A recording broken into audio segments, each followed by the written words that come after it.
నెల 24వ తారీఖున మరి ప్రవీణ్ పగడాల గారిని హత్య చేసినటువంటి విషయం మీకు అందరికీ తెలిసిందే. క్రైస్తవ ప్రపంచమే కాకుండా యావత్ భారతదేశానికి తెలిసినటువంటి విషయం కాబట్టి ఖచ్చితంగా కుటుంబానికి న్యాయము జరగాలని మేము కోరుతున్నాం. అలాగే క్రైస్తవ సంఘాలపైన, సమాజంపైన, దైవ సేవకులపైన దాడులు కూడా ఆఫ్ చేసి ప్రభుత్వం చిత్తశుద్ధితో క్రైస్తవులకి మేలు చేకూర్చాలని చెప్పేసి కోరుకుంటున్నాం.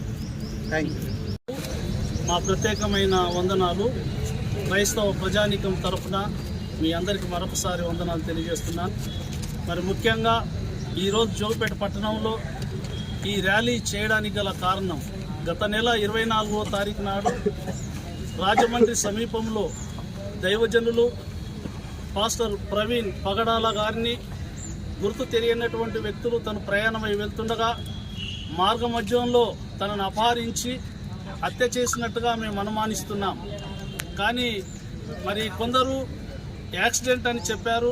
మరి వాస్తవానికి ప్రభుత్వం కూడా మరి 174 అనుమానాస్పద స్థితి ఈ మరణం అని గుర్తించారు. మరి ఆ మరణం యొక్క రిపోర్ట్ ఇంతవరకు రాలేదు. మరి మేమందరం కూడా కలత చెందుతున్నాం, భీతి చెందుతున్నాం.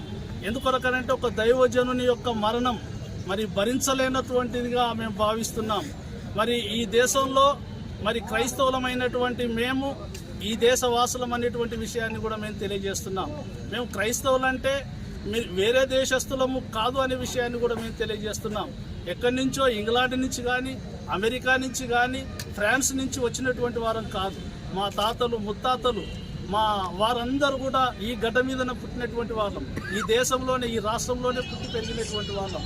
ఇక్కడ ఉన్నటువంటి ఈ మత ఛందసవాదులు ఎవరైతే ఉన్నారో మాకు మతానికి దూరం చేశారు, దేవుళ్లకు దూరం చేశారు, దేవాలయంలోనికి ప్రవేశం లేకుండా చేశారు.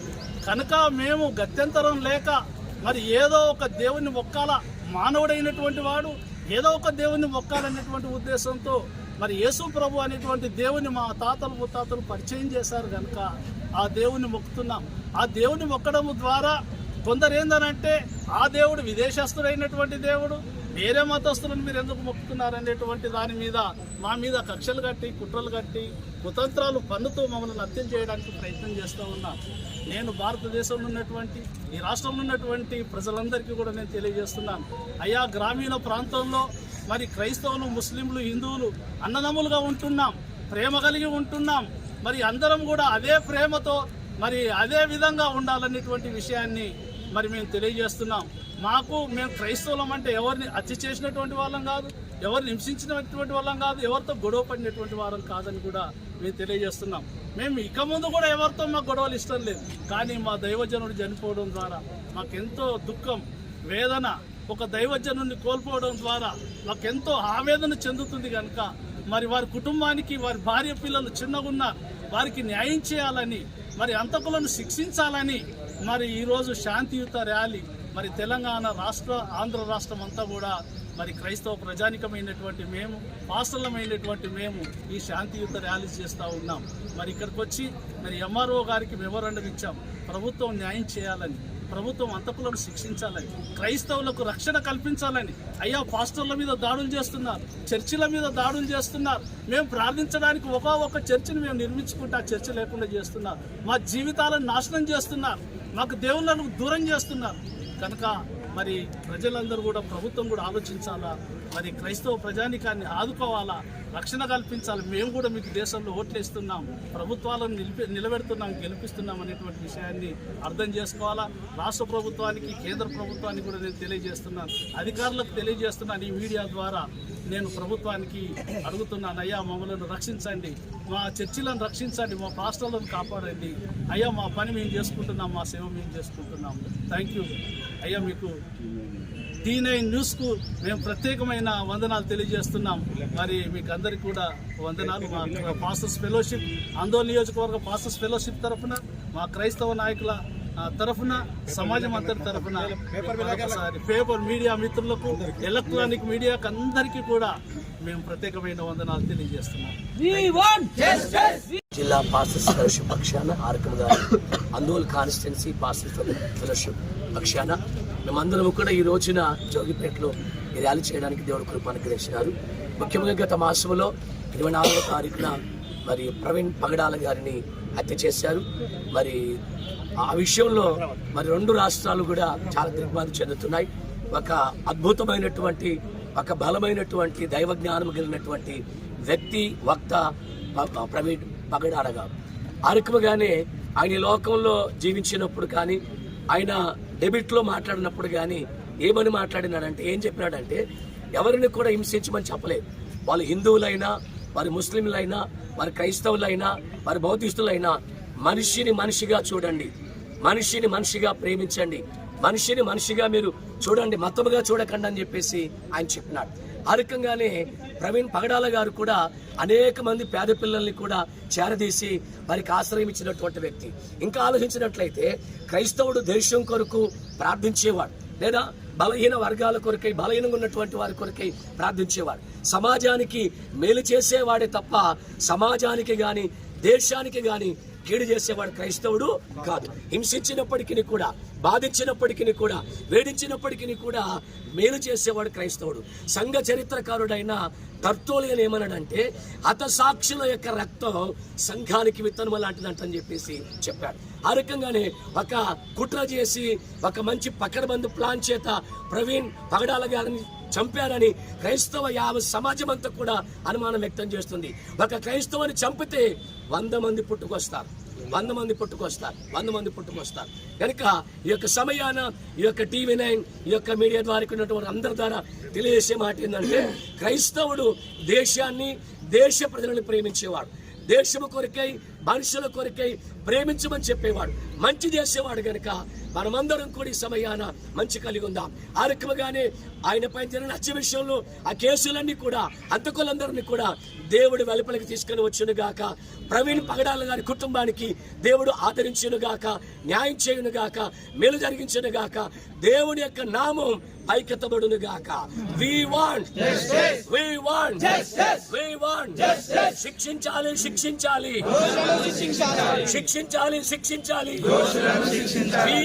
జిల్లా పాస్టర్స్ ఫెలోషిప్ పక్షాన ఆర్కమ్ గారు అందోల్ కాన్స్టిట్యున్సీ పాస్టర్స్ ఫెలోషిప్ పక్షాన మేమందరం కూడా ఈ రోజున జోగిపేటలో ఈ ర్యాలీ చేయడానికి దేవుడు కృప అనుగ్రహించినారు. ముఖ్యంగా గత మాసంలో 24వ తారీఖున మరి ప్రవీణ్ పగడాల గారిని హత్య చేశారు. మరి ఆ విషయంలో మరి 2 రాష్ట్రాలు కూడా చాలా దిగ్భ్రాంతి చెందుతున్నాయి. ఒక అద్భుతమైనటువంటి ఒక బలమైనటువంటి దైవ జ్ఞానం కలిగినటువంటి వ్యక్తి వక్త ప్రవీణ్ పగడాల గారు.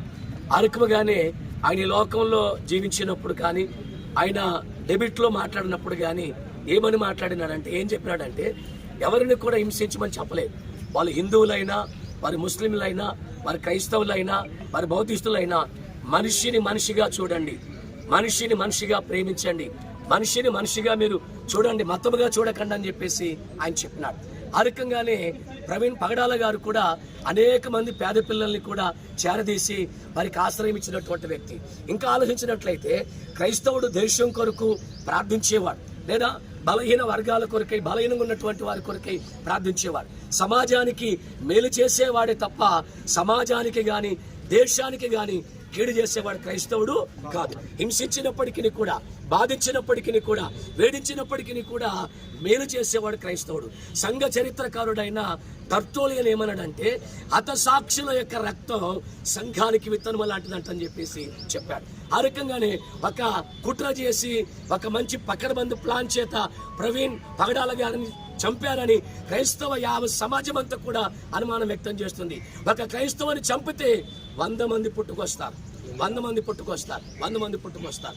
కనుక ఈ యొక్క సమయాన ఈ యొక్క TV9 ఈ యొక్క మీడియా ద్వారా ఉన్నటువంటి అందరి ద్వారా తెలియజేసే మాట ఏంటంటే క్రైస్తవుడు దేశాన్ని దేశ ప్రజలను ప్రేమించేవాడు, దేశము కొరకై మనుషుల కొరకై ప్రేమించమని చెప్పేవాడు, మంచి చేసేవాడు. గనక మనమందరం కూడా ఈ సమయాన మంచి కలిగి ఉందాం. ఆ రకముగానే ఆయన పైన జరిగిన హత్య విషయంలో ఆ కేసులన్నీ కూడా హంతకులందరినీ కూడా దేవుడు వెలుపలికి తీసుకుని వచ్చును గాక. ప్రవీణ్ పగడాల గారి కుటుంబానికి దేవుడు ఆదరించును గాక, న్యాయం చేయును గాక, మేలు జరిగించును గాక. దేవుని యొక్క నామం పైకెత్తబడును గాక. We want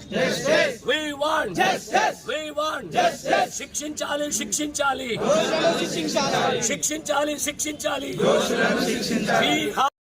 మీ అందరికీ మన ప్రభువును ప్రియ రక్షకుడైన యేసుస్వామి పరిశుద్ధ నామమున నిండైన శుభాలు వందనాలు తెలియజేస్తున్నాను. My special thanks to T9 news వారికి నా ప్రత్యేకమైనటువంటి వందనాలు వారికి తెలియజేస్తూ ఉన్నాను. మరి ప్రత్యేకంగా ఆందోళ్ పాస్టర్స్ అసోసియేషన్ ప్రెసిడెంట్ గారు దైవజనులు విజయ్ కుమార్ అన్నకు ప్రత్యేకమైన వందనాలు. మరి మాణిక్యం పాస్టర్ ఇక్కడున్న దైవజనులందరికీ కూడా నా ప్రత్యేకమైన వందనాలు తెలియజేస్తూ ఉన్నారు. మరి ఆందోళ్ మరి పాస్టర్స్ నియోజకవర్గం అంతటి పక్షాన, మరి ముఖ్యంగా డాకూర్ పాస్టోరేట్ సిఎస్ఐ చర్చ్ అంతటి పక్షాన మీ అందరికీ నా ప్రత్యేకమైనటువంటి శుభాలు వందనాలు తెలియజేస్తూ ఉన్నాను. మరి ప్రత్యేకంగా మనందరికి తెలుసు ఈ పీస్ ర్యాలీ యొక్క ఉద్దేశం ఏంటో. మరి దైవజనులు దైవ సేవకులు ప్రవీణ్ పగడాల గారి యొక్క హఠన్ మరణం, వారి యొక్క జీవితం ప్రియమైన వాళ్ళ ఒక హత్యతో వారి యొక్క జీవితం ముగించబడింది అని చెప్పడానికి సందేహం ఏమి లేదు. క్రైస్తవ లోకం అంతా, రాష్ట్రము ఆంధ్ర రాష్ట్రం, తెలంగాణ రాష్ట్రం, భారతదేశం అంత మాత్రమే కాక వేరే దేశాలు కూడా ఈ దైవజనుడి సాధారణ మరణం కాదు, ఇది హత్య అని నమ్ముచున్నటువంటి పరిస్థితులను ఒకసారి మీ ముందుకు తీసుకుని వస్తున్నారు. ప్రియమైన వాళ్ళరా, అనాది నుండి భారతదేశానికి క్రైస్తవ లోకం, క్రైస్తవ సమాజం చేసిన అన్యాయం ఏమి లేదు, అక్రమం ఏమి లేదు, మోసం ఏమి లేదు, దగా ఏమి లేదు అని నేను జ్ఞాపకం చేస్తున్నాను. అనాది కాలం నుండి క్రైస్తవ లోకం, క్రైస్తవ మిషనరీలు, క్రైస్తవ దైవజనులు, క్రైస్తవ విశ్వాసులు భారతదేశానికి మేలు చేస్తున్నారే తప్ప కీడు చేసినటువంటి సందర్భాలు మచ్చుకైనను కనబడవన్న సత్యాన్ని నేను జ్ఞాపకం చేస్తున్నాను. ప్రియమైన వాళ్ళారా, మరి ముఖ్యంగా ప్రవీణ్ పగడాల గారి విషయం మనం జ్ఞాపకం చేసుకుంటే one of the greatest theologian, ఒక వేదాంతుడు. ప్రియమైన వాళ్ళారా, ఒక గొప్ప వేదాంతుని క్రైస్తవ లోకం కోల్పోయినదని చింతిస్తూ ఉన్నాం. అంత మాత్రమే గాక క్రైస్తవ స్వరాన్ని, క్రిస్టియన్ వాయిస్ నా ప్రభు దేవుని యొక్క కృపను బట్టి చాలా ఘనంగా చాటినటువంటి వ్యక్తి అని నేను జ్ఞాపకం చేస్తున్నాను. క్రైస్తవం ఈ లోకానికి ఏం చేసిందో, క్రైస్తవ మిషనరీలు ఏం చేసినారో ఆయన అనేకమైన విషయాలు ప్రవీణ్ గారు జ్ఞాపకం చేస్తారు. ఆయన ఒక్క మాట అంటాడు, చార్ల్స్ మీడ్ అనేటటువంటి ఒక మిషనరీ భారతదేశం మను సంస్కృతి, మనువాదం, మను ధర్మశాస్త్రం, స్త్రీలు జాకెట్ వేసుకోవడానికి వీళ్ళేనటువంటి పరిస్థితుల్లో చార్ల్స్ మీడ్ అనేటటువంటి ఒక క్రైస్తవుడు ప్రతి స్త్రీ జాకెట్ ధరించాలి అని ప్రియమైన వాళ్ళ ఒక చట్టాన్ని తీసుకొని వచ్చినటువంటి ఒక గొప్ప క్రైస్తవ వ్యక్తిని మనం చూస్తాం. ఇట్లా చెప్పుకుంటూ వెళ్తే ప్రవీణ్ గారి యొక్క మాటలో క్రైస్తవ్యం భారతదేశానికి తీసుకొని వచ్చిన సేవ, ప్రియమైన వాళ్ళ సోషల్ సర్వీస్ అంతా కూడా చాలా చక్కగా ఆయన జ్ఞాపకం చేస్తారు. ప్రియమైన వాళ్ళరా, భారతదేశానికి క్రైస్తవ్యం విద్యనిచ్చింది, అక్షరం ఇచ్చింది. భారతదేశానికి క్రైస్తవ్యం మరి హెల్త్నిచ్చింది, వైద్యాన్ని ఇచ్చింది. ప్రియమైన వాళ్ళరా, ఎన్నెన్నో రకాలుగా ప్రియమైన వాళ్ళరా క్రైస్తవ సేవకులు, క్రైస్తవ బిడ్డలు భారతదేశం యొక్క అభివృద్ధిలో పాలు పొందినారే తప్ప ప్రియమైన వాళ్ళకు చేసిన అన్యాయం ఏమీ లేదు అని నేను జ్ఞాపకం చేస్తున్నాను. ఈ రీతిగా నీతిగా, న్యాయముగా, ధర్మముగా, సత్యముగా సాగిపోతున్నటువంటి క్రైస్తవ లోకం పైన, క్రైస్తవ బిడ్డల పైన, క్రైస్తవ దైవ జనుల పైన జరుగుతున్నటువంటి మారణ కాండ, ఈ ఘోరాతి ఘోరమైనటువంటి ప్రియమైన వాళ్ళరా ఈ యొక్క కట్టడాలన్నింటినీ కూడా అరికట్టాలని, తగినటువంటి న్యాయం చేయాలని ఈ సమయాన్ని నేను డిమాండ్ చేస్తా ఉన్నాను. అంత మాత్రమే కాక క్రైస్తవ లోకం అంతా, క్రైస్తవ దైవజనులు అందరం కూడా ఐక్యంగా ఉండి, యూనిటీగా ఉండి ముందు రాబోయేటటువంటి ఈ దాడులన్నింటినీ కూడా ఐక్యంగా ఉండి దేవుని యొక్క శక్తిని పొందుకొని మనం ప్రియమైన వాళ్ళారా ఎదుర్కోవాలని నేను జ్ఞాపకం చేస్తున్నాను. మరియు మిత్రులందరికీ కూడా, ప్రెస్ వారందరూ కూడా నా ప్రత్యేకమైన అభినందనలు వారికి తెలియజేస్తున్నాను. Thank you so much.